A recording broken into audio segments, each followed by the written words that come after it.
کہ جی ان سچویشن کی وجہ سے وہ ابھی ٹریول نہیں کر پاتی تو ہمیں ایکسٹینشن چاہیے ہوگی اس ویزے کے اوپر، تو اس کا پروسیس کیا ہے. اگر وہ آپ کو کہتے ہیں کہ نہیں جی آپ کو، جو کہ ان لائکلی ہے but I have to tell you this, کہ اگر وہ آپ کو کہتے ہیں کہ نہیں جی آپ کو ٹوٹلی نئی اپلیکیشن ڈالنی پڑے گی، تو پھر ظاہری بات ہے یورپین لاء کے انڈر آپ کو پوری ریکوائرمنٹ دوبارہ میٹ کرنی ہے. لیکن بیکاز آف جو ٹرانزیشنل ارینجمنٹس آئی ہیں، بیکاز آف اپینڈکس یو شروع ہو گیا ہے، بیکاز آف کہ جون کے بعد انہوں نے وہ ڈیڈ لائن اپلائی کر دی، it is highly unlikely کہ وہ آپ کو بولیں گے کہ نئی اپلیکیشن ریز کریں. There is a good opportunity, good chance کہ وہ آپ کو مڑ کے بولیں گے کہ یہ پروسیس ہے جس کے تھرو جو اسٹکر ہم نے آپ کو لگایا ہم اس کو ایکسٹینڈ کر کے دے دیتے ہیں.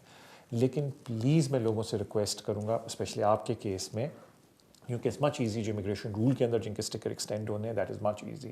ہم کیونکہ یورپین لاء کی بات کر رہے ہیں تو اٹ از میرے خیال سے میں آپ کو مشورہ تو نہیں دے سکتا شو میں، لیکن میں ریکویسٹ یہ کروں گا کہ پلیز ہوم آفس سے رابطہ کر کے ای میل کے اوپر کنفرمیشن لے لیں.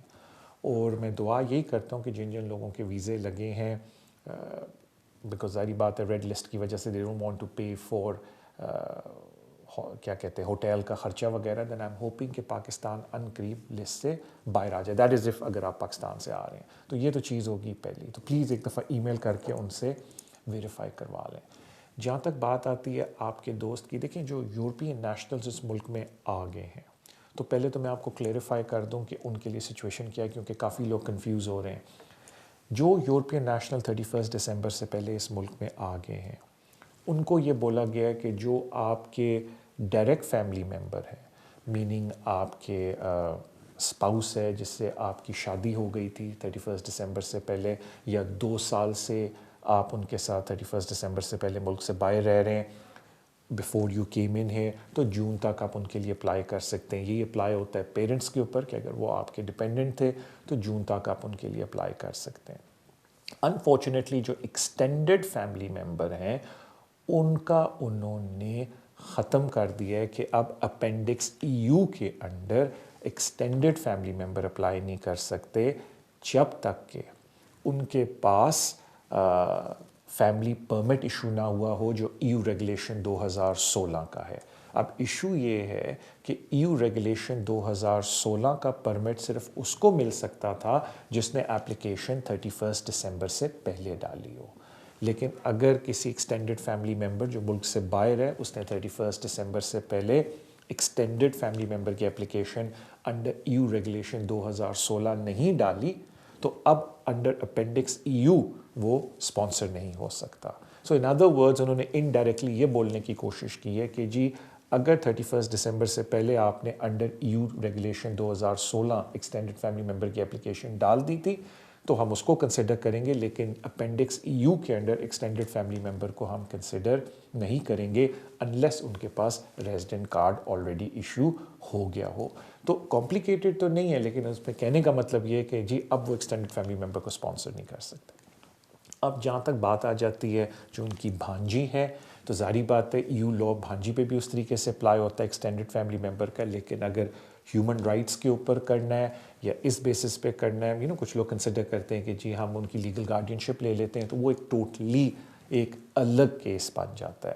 تو I think it is very important کہ اس کے لیے وہ پہلے کسی کمپٹنٹ پرسن کے پاس جائیں، ان سے بات چیت کریں، تو پھر وہ ان کو بتائیں گے کہ جی کیا پروسیس ہوتا ہے ہیومن رائٹس پہ یا کیا پروسیس ہوتا ہے اگر وہ لیگل گارڈین شپ لیں. صرف میں اتنا عرض کر دوں، اس ٹائپ کے سینیریو میں جہاں آپ ماں کو پیچھے چھوڑ رہے ہیں، it's very difficult on human rights. اس ٹائپ کے سینیریو میں جہاں آپ لیگل گارڈین شپ کسی کی لینا چاہ رہے ہیں، آپ اڈاپٹ کرنا چاہ رہے ہیں کسی کو، تو یو ہیو ٹو ریئلائز کہ اسٹریٹ فارورڈ پروسیس نہیں ہے. سب سے پہلے آپ کو لوکل کاؤنسل یو کے سے اپنا اپروول لینا ہے. ایک دفعہ اپروو ہو جاتے ہیں اس کے بعد باقی سارے پروسیس ہوتے ہیں. یہ اگر آپ ڈائریکٹ اڈاپشن لے رہے ہیں. ادروائز اگر آپ کسی ایجنسی کے تھرو جا رہے ہیں تو they assist you with all this paperwork. تو کہنے کا میرا ان اے نٹ شیل مطلب یہی ہے کہ اس ٹائپ کے سینیریو میں آپ کو کسی کمپٹنٹ پرسن کے پاس جانا چاہیے اور وہ پھر آپ کی چیزیں پوچھ کے آپ کے، یہ میں کزن کی جو آپ کے دوست ہیں ان کی بات کر رہا ہوں، وہ پھر ان کو بتائیں گے. لیکن ایکسٹینڈڈ فیملی ممبر کا یہ سینیریو ہے کیونکہ کافی لوگ جو ایو سیٹل اسٹیٹس کے اوپر ہیں ان کو یہ کنفیوژن ہو رہی ہے کہ جی ایکسٹینڈڈ فیملی ممبر اپلائی کریں نہ کریں. تو اس کا صرف یہ ہے کہ اگر ایو ریگولیشن 2016 پہ آپ کا کارڈ ایشو ہوا ہے تو پھر ایکسٹینڈڈ فیملی ممبر اپلائی کر سکتے ہیں انڈر اپینڈکس EU جو نیا والا ہے، ادروائز نہیں. So thank you so much آپ کی کال کا. اگلے کالر کی طرف چلتے ہیں. السلام علیکم. وعلیکم السلام. طارق بھائی کیا حال ہے؟ ٹھیک ٹھاک ہے؟ الحمدللہ میں بالکل خیریت سے ہوں. جی طارق بھائی، میرا سوال یہ تھا کہ جب اسپاؤس ویزے کے لیے ہم اپلائی کرتے ہیں جی تو اسی دوران ساتھ میں ہی وہ جو ٹی بی ٹیسٹ ہے وہ بھیج دیتے ہیں کہ وہ جب فائل چلی جاتی ہے، کیونکہ وہ ہوتا یہ ہے کہ وہ 6 سے 7 ماہ لگا دیتے ہیں جواب دیتے ہوئے، جی وہ بعد میں ادھر پڑا ایکسپائر ہو جائے، پھر وہ کہیں کہ جی ہمیں نیا کروا کے بھیجیں، تو اس کا بیسٹ وے بتا دیں کہ وہ بیسٹ وے کیا ہے، اور جو ڈاکومنٹس ریکوائرڈ ہے نا پلیز ان کے بارے میں بھی بتا دیجیے گا اسپاؤس ویزے کے. جزاک اللہ. تھینک یو جی. تھینک یو جی. دیکھیں جہاں تک ٹی بی ٹیسٹ کی بات ہے کہ جب آپ نے اپلیکیشن ڈالنی ہے تو اس وقت آپ نے ٹی بی ٹیسٹ پرووائڈ کر دینا ہے. بہت میں نے وہ میرے خیال سے 1 یا 2 ہی کیس سنے ہوں گے کہ ہوم آفس نے بعد میں دوبارہ ٹی بی ٹیسٹ مانگا ہو. نارملی وہ پھر ڈیسیجن ہی دیتے ہیں، اور اگر وہ ڈیسیجن آپ کے حق میں دے دیں تو وہ آپ کو آپ کا پاسپورٹ دے دیتے ہیں، اور اس پہ اسٹکر لگا ہوتا ہے کہ جی آپ ٹریول کر سکتے ہیں سرٹن ٹائم پیریڈ کے اندر. تو دوبارہ وہ ٹی بی ٹیسٹ نہیں مانگتے انلیس خدا نخواستہ جو فرسٹ ٹی بی ٹیسٹ ہے اس میں کوئی کوالیفائنگ رپورٹ ہو جو اس بات کو ڈیمانڈ کرے کہ they want to know an up to date report ہوا لیں آپ سے کہ ہاں جی 6 مہینے گزر گئے، نئی رپورٹ دیں تاکہ ہم دیکھنا چاہتے ہیں کہ کوئی اور انفیکشن وغیرہ تو آپ کو نہیں ہے، کیونکہ وہ کوالیفائڈ رپورٹ ٹی بی کی کبھی کبھی مل جاتی ہے. لیکن جو اسٹریٹ فارورڈ کلیئر رپورٹس ہوتی ہیں اس کے اندر میں نے سنا نہیں ہے، آئی بی آنیسٹ ود یو، کہ انہوں نے دوبارہ رپورٹ مانگی ہو آفٹر 6 months جب رپورٹ ختم ہو جاتی ہے، بیکاز ظاہری بات ہے جو ویلیڈیٹی ہے رپورٹس کی وہ 6 month کی ہے. مے بی 1-2 کیسز میں جہاں کوالیفائڈ رپورٹس ہوں جہاں وہ مانگیں. اب آ جاتے ہیں ہم ڈاکومنٹس کے اوپر. دیکھیں جو آپ کسی کے لیے جب اسپاؤس ویزا اپلائی کرتے ہیں تو جو مینلی ڈاکومنٹس کی کیٹیگری ہے وہ 3 حصوں میں آتی ہے. سب سے امپورٹنٹ ہوتا ہے فائنینشیل ریکوائرمنٹ. فائنینشیل ریکوائرمنٹ کی میں کمپلیٹ لسٹ تو اس شو میں نہیں دے سکتا، البتہ میں آپ کو اتنا ضرور بولوں گا کہ وہ ڈپینڈ کرتا ہے کہ آپ اپنی فائنینشیل ریکوائرمنٹ کو کیسے پورا کریں. آئے آپ self employment, savings, pension income, اور 1-2 اور طرح کی قسمیں ہوتی ہیں آپ جس کے تھرو فیوچر انکم اس کے تھرو یوز کرنا چاہتے ہیں. تو ہر ایک کی اسپیسیفک ریکوائرمنٹ ہے. تو میرے خیال سے شو کا یہ فارمیٹ تو نہیں کہ میں ہر ایک کو شروع ہو جاؤں. تو I think it's very important آپ کے لیے کہ کسی کمپٹنٹ پرسن کے پاس جائیں، وہ آپ سے پوچھیں گے کہ جی آپ کس طرح کما رہے ہیں، اور depending of the mode of income وہ آپ کو بتائیں گے کہ جی یہ لسٹ ہے، اور پھر آپ اس کو تیار کر سکتے ہیں. تو اٹ از ویری امپورٹنٹ. یہ پہلی ہوگی بات فائنینشیل. سیکنڈ ہے وہ ریلیشن شپ کے اوپر ہے. وہ اسٹریٹ فارورڈ ہے کہ جب آپ کی شادی ہو جائے، اگر آپ پاکستان سے for example marriage certificate NADRA کا دے دیں تو کنفرم کر دیتا ہے کہ آپ کی ریلیشن شپ جینوئن ہے. صرف ایک چیز لوگوں کو بولی جاتی ہے کہ اگر آپ کے میرج اینڈ آپ کے ویزا اپلیکیشن میں بہت زیادہ گیپ آ گیا ہو 2 سال 3 سال، تو اٹس ویری امپورٹنٹ کہ آپ ان کو پروف کر کے دے دیں کہ آپ کی ریلیشن شپ ابھی بھی سبسسٹنگ ہے. میننگ اگر آپ پیسے بھجوا رہے تھے، چیٹ کر رہے تھے اپنی بیوی سے، تو وہ ساری چیزیں ساتھ پرووائڈ کر کے دیں. آخری چیز، اور ناٹ آخری چیز بٹ ایک اور جو کی چیز ہوتی ہے وہ ہوتی ہے اکوموڈیشن. تو وہ اگر آپ کے پاس رینٹ پہ اپنا گھر ہے یا آپ اون کرتے ہیں تو آپ اکوموڈیشن کا وہ شو کر سکتے ہیں.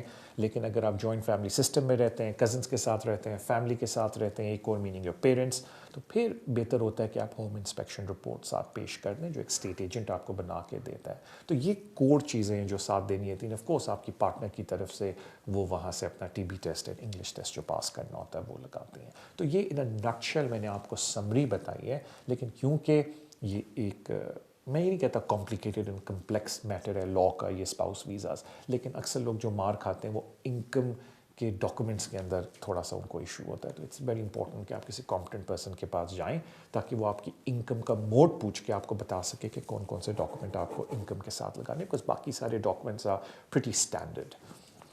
تھینک یو سو مچ آپ کی کال کا. اگلے کالر کی طرف چلتے ہیں. السلام علیکم.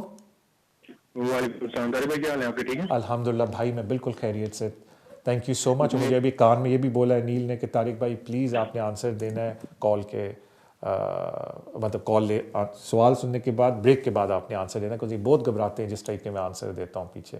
ہاں بولے آپ سوال پوچھیں پھر میں آپ کو بریک کے بعد جواب دوں نہیں گا. طارق بھائی سوال نہیں ہے، بس میں نے آپ کو بس آپ کے شو کے لیے جو تھے وہ گڈ وشز کرنی تھی. بیسیکلی میں نے آپ سے ایک سوال پوچھا تھا روزوں سے پہلے CCJ سے ریلیٹڈ، جو میں نے اپنی سٹیزن شپ کے لیے اپلائی کرنا تھا. تو آپ نے اس کے لیے مجھے بتایا تو پازیٹیو جواب دیا تھا, تو وہ اللہ کا شکر ہے کہ وہ میرا سٹیزن شپ جو ہے نا وہ اپروو ہو گئی ہے. جی تو یہ تھا کہ میں نے آپ کو, میں نے کہا کہ چلے میں آپ کو بھی مبارکباد دے دیتا ہوں. تو انشاءاللہ میں آپ کے آفس آؤں گا تو پھر لمبی گپ شپ لگائیں گے. تھینک یو سو مچ. اور میں بریک پہ جانے سے پہلے ایک بات میں آپ ساروں کو بتا دوں, جو آپ کبھی کبھی اس ٹائپ کے ہوتے ہیں نا جو بارڈر کے کیسز ہوتے ہیں اور آپ بولتے ہیں یقین کریں یہ آپ نے کسی اچھے بندے کے ساتھ کوئی اچھا کام کیا ہوگا, ماں کی دعا کے بعد, باپ کی دعا کے بعد, تو آپ لوگوں کے کام ہوئے ہیں, to be very frank with you. So anyway thank you so much. آپ کالز کرتے ہیں شو کے اندر, مجھے پتہ ہے تھوڑے کالرز ویٹ بھی کر رہے ہیں. Let's go on a break. Break پہ واپس آ کے ٹیک سم مور کالز, میں باقی سوالوں کے آپ کے جواب دوں گا امیگریشن کے. سو ان شاء اللہ تعالیٰ see you after the break.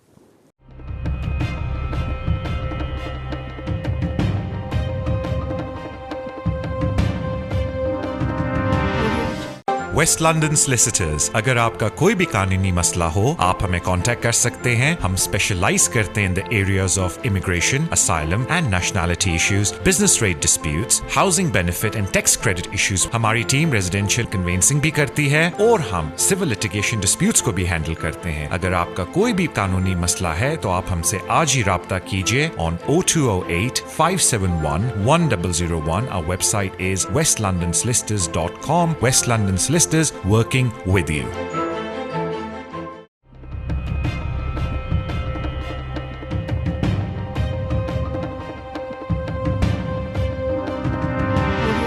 السلام علیکم, welcome back to the show immigration with Tariq. اپنے اگلے کالر کی طرف چلتے ہیں. السلام علیکم. جی وعلیکم السلام. جی بھائی. طارق صاحب عمران بول رہا ہوں. جی عمران. میرے 2-3 کوشچن ہیں. میری ایک فرینڈ ہیں سلوواکیہ سے آئی تھی 2005 میں, اور یہاں پہ پھر انہوں نے کام شام نہیں کیا, تھوڑی دیر کام کیا, لیکن ابھی آ کے ان کو وہ تھرو اور رہتی رہی ہیں یو کے میں. ابھی فیبرری میں ان کو سیٹل اسٹیٹس مل گیا, یعنی indefinite leave to remain EU settlement scheme میں. ٹھیک ہے. اور اسی دوران ان کے 2 بچے یہاں پہ پیدا ہوئے, ایک ہے 14 سال کا, ایک 12 سال کا. تو میں نے یہ پوچھنا تھا, پہلا کوشچن تو یہ ہے کہ وہ بچے کیا برٹش ہیں, کیونکہ 12 اور 14 سال ہو گئے ادھر ہی رہتے ہوئے, جی اور ادھر ہی رہ رہے ہیں وہ. ٹھیک ہے. دوسرا, اگر نہیں ہے تو ان کا سیٹل اسٹیٹس کے لیے اپلائی کرنا ہے. اپلائی کرنے کے لیے ان کا پرابلم یہ ہے کہ ان کے پاس آئی ڈی کوئی نہیں ہے, پاسپورٹ بھی کوئی نہیں بنایا انہوں نے, اور آئی ڈی بھی نہیں ہے, صرف برتھ سرٹیفکیٹس ہیں.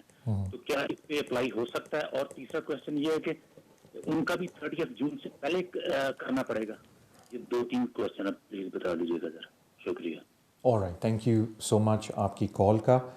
ایک چیز میں آپ کی اگنور کروں گا کیونکہ آپ نے کہا وہ کام کرنی تھی نہیں کرنی تھی. گزاری بات ہے جب ٹی ٹی رائٹ ایکسرسائز کر رہے ہوتے ہیں 5 سال لگاتار, اونلی دین وہ ان کو سیٹلمنٹ دیتے ہیں.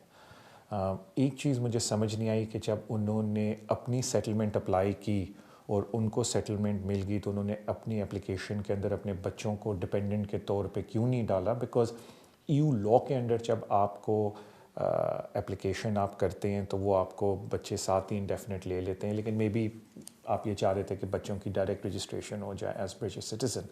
تو میں اس کا آپ کو بتا دیتا ہوں کہ طریقہ کیا ہے. بیکاز پہلی بات یہ ہے کہ تھوڑے سے ایو والے لوگ پریشان ہو جاتے ہیں بیکاز ایو لا کے تحت سب کچھ فری میں ہو رہا ہے. جیسے ہی وہ نیچرلائزیشن کی اپلیکیشن ڈالتے ہیں یا بچوں کی رجسٹریشن کی اپلیکیشن ڈالتے ہیں تو ان کو فیس دینی پڑتی ہے ان ایکسیس آف تھوڑا سا between 11 I think 1000 some thing ہے, مجھے پلیز کوٹ نہ کیجیے گا اس کے اندر. تو اگر آپ یہ بات کریں کہ بچوں کی رجسٹریشن کیسے ہو سکتی ہے, تو ہوتا یہ ہے کہ جب بچے اس ملک میں پیدا ہوں, اگر اس وقت ماں باپ میں سے کسی کے پاس انڈیفینیٹ یا برٹش سٹیزن شپ نہیں ہے تو بچے ایٹ برتھ برٹش نہیں ہوتے, تو بچوں کی پھر بعد میں رجسٹریشن کرنی پڑتی ہے برٹش سٹیزن شپ کے لیے. تو یہ جو ان کے 2 بچے ہیں, اب یہ 2 طریقے سے اپنی رجسٹریشن کروا سکتے ہیں. پہلا طریقہ یہ کہ آپ نے بولا کہ بچے اس ملک میں پیدا ہوئے ہیں, دے آر ایج 12 and 14, تو اس کا ایک قانون رجسٹریشن کا یہ ہے سیکٹری آف اسٹیٹ کا کہ جو بچے اس ملک میں پیدا ہوں اینڈ کنٹینیوسلی اپنے پہلے 10 سال انہوں نے اس ملک میں گزارے ہوں, کنٹینیوسلی دیٹس دا کنڈیشن, تو وہ پھر رجسٹریشن کے لیے اپلائی کر سکتے ہیں. تو وہ ایک رجسٹریشن اپلیکیشن ہوتی ہے جو آپ اپلائی کرتے ہیں اور وہ آگے سے سرٹیفکیٹ ایشو کر کے دیتے ہیں کہ ہاں جی یہ بچہ برٹش سٹیزن ہے, اور پھر آپ اس کا پاسپورٹ اپلائی کر سکتے ہیں. ایک اور طریقہ رجسٹریشن کا یہ ہوتا ہے کہ جو بچے اس ملک میں پیدا ہوں اور بعد میں ان کے پیرنٹس کے پاس کسی ایک کے پاس بھی انڈیفینیٹ لیو ٹو ریمین آ جائے, تو پھر وہ بچے